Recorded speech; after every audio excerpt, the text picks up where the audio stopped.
하나님 첫째 날에 빛 만드시고, 두 번째 날에 그 궁창을 만드시고, 세 번째 날에 뭐 만드셨죠? 뭐 식물, 그리고 그래서 식물 만들었죠. 그 식물과 뭐 채소 이런 것도 만드셨잖아요. 첫 번째 날에 하나님께서 빛을 창조하셨고, 굉장히 추상적이었지만 네오르트, 그 빛을 발산하는 애들이. 그 두 번째 날에는 라키아 궁창을 지으셨고, 그 궁창에 이제 물들을 나뉘게 하셨는데, 이 물들이 이제 이 생물이 돼가지고 거기에 들어가 있는 거죠. 뭐 풀이 있는데 풀도 뭐 씨 맺는 게 있고, 씨를 그 열매를 가지고 있는 애가 있고, 그 풀 데세라고 하는 히브리어에 두 분류가 있는데, 한 분류는 에세브라고 해가지고 얘가 열매를 그냥 빵 하고 이 몸속에 그냥 딱 갖고 있는 애예요. 근데 여기 그 에치펠이라고 하는 게 열매 맺는 그 나무라고 하는 애들은 열매를 통해서 나와야 되는 거예요. 그렇게 구분을 한 다음에 그렇게 구분된 애들이 각기 종이 되는 거죠. 그것들이 이번에는 그 땅에 있어요. 그리고 1, 2, 3, 4, 5, 6 여섯 번째 날과 대칭이 되는데요. 그 땅에 있는 애들, 그 식물들이 있던 걔네 그곳에 또 채워지는 거죠. 그 물, 하늘과 그 바다의 물들에 바다 생물과 그 물고기가 채워졌던 것처럼 다섯 번째 날에, 여섯 번째 날에는 그 식물과 이런 그 뭇과 그 채소가 준비되었던 그곳에 채워지는 거죠. 그래서 동물들, 가축, 짐승, 마지막으로 사람.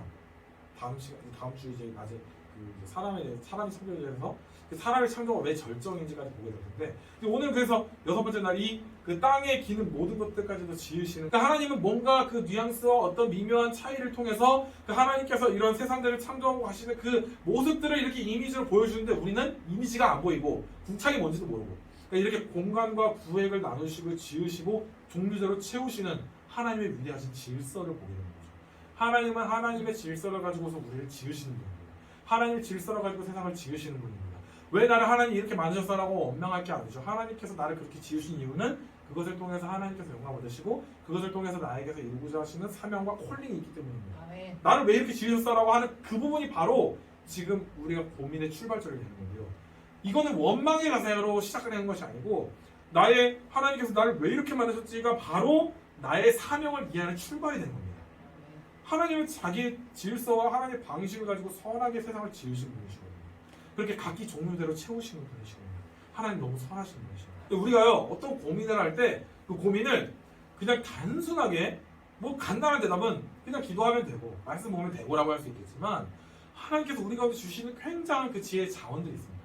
우리 동력자들을 통해서도 그런 지혜를 얻을 수 있고, 책을 통해서 얻을 수 있고, 하나님께 우리가 감동을 줄 수 있는데, 우리가 너무 폭을 좁혀놓을 필요가 없어요. 그래서 하나님 너무 다양한 방식으로 일하시거든요. 심지어는 안 믿는 사람이 지나가는 어떤 말을 통해서 우리가 갑자기 깨달음을 주시기도 하거든요. 아멘. 왜 그러기도 하세요? 하나님 세상을 주관하시는 분이시니까. 아멘. 이 세상을 만드신 분이시니까. 아멘. 하나님이 교회만 만드신 게 아니고 교회 밖에 모든 것도 만드신 분이시니까. 하나님의 역사를 주관하시고 세상을 주관하시고 믿는 자들뿐만이 아니라 모든 역사를 주관하시고 다스리시는 분이시기 때문에, 그래서 우리는 관찰하기도 하는 거예요. 때로는. 그리고 욥기, 잠언, 전도서 이런 지혜서들, 성경의 지혜서들이 하는 것도 이 세상에 대한 관절을 통해서 우리가 뭔가를 메시지를 주는 거예요. 우리가 하나님의 말씀을 듣기 위해서는 이 예배당에 나와서 말씀을 듣기도 하지만, 우리가 사실 예배당에 있는 시간보다 밖에 있는 시간이 많거든요. 거기서도 하나님 말씀 들을 수 있어요. 우리 태양을 보면서도 하나님 말씀을 봐야 되고요. 이 세상을 보면서도 하나님 말씀을 봐야 돼요. 세상 모든 것을 통해서 하나님이 일하심을 보는 거거든요. 이런 거 사실 굉장히 그리스도인이 많이 놓칩니다. 왜냐면 너무 중요한 거에만 관심 가지고 싶으니까, 너무 말씀 중심으로만 살고 싶으니까, 날씨를 보면서도 오늘의 만물을 보면서도 우리가 다양한 곳에서 사실 하나님 만날 수 있거든요. 이런 자세로 살아가는 사람은 영감이 있는 사람입니다. 사람들과 대화를 하는데요, 그 대화 속에서 선한 것들을 끄집어내요.